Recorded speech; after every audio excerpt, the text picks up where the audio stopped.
Mostly greetings and holler at your boy Prue. I'm doing an audiobook review because the physical copy just took so long to get here. I prefer to have a nice physical copy. So pretend this copy of Ancient Mysterious Cults is American Shaolin by Matthew Polley. I think that's it. I think so. Great. So American Shaolin. This feels so dumb. American Shaolin. You know how I do these things. 5 topics. The overall plot of the book. The characters, how I like the story, pros and cons, and then how I enjoyed the book, the journey, the path, if you will, the whole experience of reading it. So I'm going to break these down to 5 parts. You know how I do it, so let's get into this review. The plot is a dude named Matt. Non-fiction book, apparently. Can't confirm or deny any of this, but it was fun. All believable. Decides one day he doesn't know what he wants to do with his life. Decides he's going to go train with the Shaolin monks because he's a bit of a karate guru nerd. I, growing up in the late 80s, early 90s, 3 Ninjas, Ninja Turtles, all that shit, of course, I was instantly like, yep, I own a pair of nunchucks. I got a headband on. I've seen Cobra Kai. I agree. Perfect idea. So, the plot, basically, I'm giving it a 5 out of 5 stars because I also am a bit of a kung fu martial arts geek. I have, like many of us on YouTube, am a big multiple fan of many genres. I always consider myself horror, but like B crappy horror is my favorite. But there's always a soft spot in my heart for like Scott Adkins, The Ninja, Shadow of a Tear, or The Raid, Redemption, and stuff like that. Jackie Chan, goofy slapstick martial arts movies. And I really enjoy it. 5 Elemental Ninjas, 36 Chambers Shaolin. Like, I enjoy all these kung fu karate movies. So for me, going in, I'm going to give this an A for plot because it really hit home. Characters, though, well, I'm going to give A to Matt because it's nonfiction, so I'm not going to rate all the characters, but I really liked all of his teachers and how he dealt with them being an American coming in from the reactions to a Lawai, or, you know, an American from the trying to learn Kung Fu. And I thought a lot of them were really funny, but however, a lot of the female characters on this were just there for like prettiness, and a lot of them didn't get a whole lot of backstory. It's a 10-hour audiobook. I haven't gotten the physical copy yet. It's ordered from Amazon, but it's not here yet, so I can't really go into detail on that part.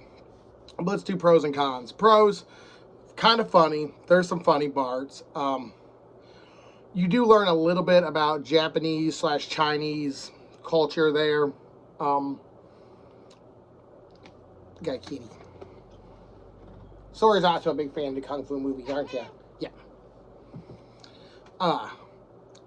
But yes, I really enjoyed how they interact with each other. And every so often, another American will come to the temple. And it's funny to hear them like, oh, thank God, someone who understands. And there's a part where he goes to buy a Coke, and they give him a Pepsi, and he's like, oh, you sons of bitches. Now, being an American citizen, and I consider myself a bit of a Southern American citizen, I assure you this is a travesty. I want a Coke, and you handed me a Pepsi? Whew, not the same. It's not doing it. I'm sorry.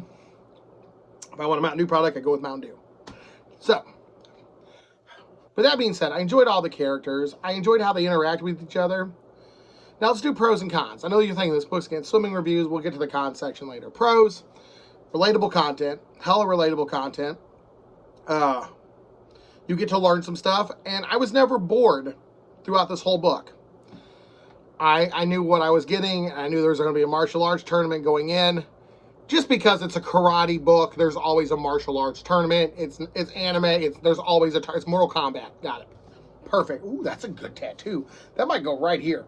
So you got the Tyrannosaurus. No, Godzilla. I need to go put Godzilla right there. No, off topic. Focus. Game plan. Prove. Game plan.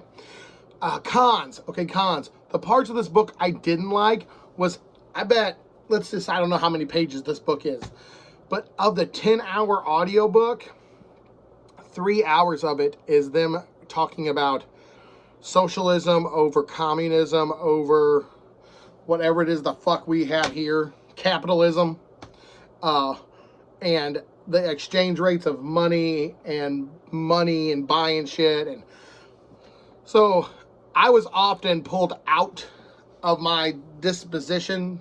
And I was like, in my head, I'm like, man, this guy's a Kung Fu student. I'm really relatable to this.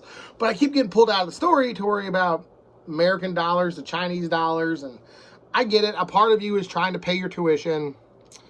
But another part of him is China was a very poor country. And he came in as an American. And like $50 there is like $500. $50 here was like $500 there or something stupid like that. And they really were like after him about money and stuff. And every time that happened, I felt like, I'm not saying Matthew Polley was diminishing the Chinese culture. They were a poor, impoverished country. And I, who work in sales, understand. You got the big new rich guy, the big, Dicks, Amazon, stuff like that. You cater to them. You can cater to them. Fuck what the little mom and pop shops want. But you cater to them because they're going to buy your big quantities. That's where you want your attention. And that's what happened. Not that that was negateful of the Chinese or insensitive to the Chinese culture, but that's kind of what happened. And that took me a lot out of this book, a whole bunch. That took me a lot. There was too much pandering about the money. They could have brought up once or twice as a point, but they just like every fucking chapter, money, money, money, buy, sell, sell, sell. I get it. China sucked. You had a poor time at their hospital. You had this. I get it. But I felt like you were just driving that nail home a little too frequently. That sounded too much like a super con, but that just kept pulling me out of the story. Journey. How did I enjoy the book? Well, apart from the cons of constantly being pulled out of it and the constant, like, man, the Chinese hospital was bad, the Chinese environment was bad, because it was a third world country where he was at. Apart from those, I loved it. I thought the monks were great. I loved all of his teachers. I loved Matt. I liked when he tried to hook up with chicks. There was a real relatable scene, having just gone through something similar, where him and a girl he was talking to went out, and she was looking at really expensive clothes. And when he didn't buy her the really expensive clothes, she didn't call him back. Having dealt with some issues like that, I ain't saying she a gold digger, but she ain't broke Shaolin monk trainee. But apart from stuff like that, where I kept getting pulled out of the story for non-Kung Fu related activity. I was there for the Kung Fu. I was there for the Kung Fu and the Chinese history and the monks. I wasn't there for the social awkwardness, for the third world country aspects, and for the constant talking about American to Chinese dollar exchange rates. So I'm going to give this book a 3.5 out of 5. I'd recommend this for any guy who's into Kung Fu movies. If you're into Kung Fu movies, especially if you're from like my age, mid-30s, because a lot of the references to like Jackie Chan and Bruce Lee and stuff, those are really what's going to drive you home. But I'm not going to lie, you keep getting pulled out of the story for non-related stuff. Now I get it, the whole book can't be called My History in Kung Fu. It's his journey from America to China and back. And he had to deal with a lot of that stuff. So from the author standpoint, I was like, cool. But we could have edited that down a little bit. So I'm going to give it 3.5. If you're a martial arts geek, pick this up. You'll love it. If you're a Shaolin monk geek, you're probably going to get some kicks out of it. And if you're a fan of nonfiction, I've read a lot worse non-engaging nonfiction. However, I feel like there might be better options. The Tao of Jeet Kune Do is a Bruce Lee novel that I read way back, like probably right out of high school. And that was an amazing Kung Fu history lesson for me, especially if you're interested in Jeet Kune Do or JKD. But that was kind of better in a lot of ways. But it's Bruce fucking Lee, you know what I'm saying? So it's like you have a different admiration for respect. But it's been your boy Prue, and American Shaolin, 3.5 out of 5. Highly recommended for a martial arts nerd. Have you read it? If you haven't read it, please give it a shot. It's on Audible. There might be a movie. I don't know. But deuces.